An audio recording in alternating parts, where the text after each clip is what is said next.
to southeast this evening. Some of the storms may be severe. Skies will become partly cloudy overnight, with a few additional showers possible Friday as an upper-level disturbance tracks through the region.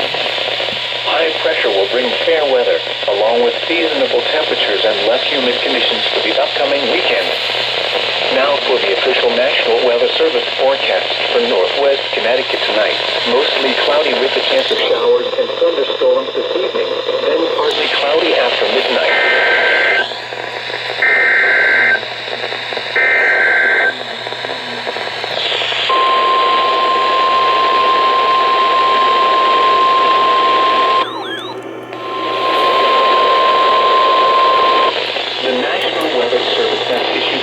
Thunderstorm watch number 506, effective until 10 p.m. Eastern Daylight Time.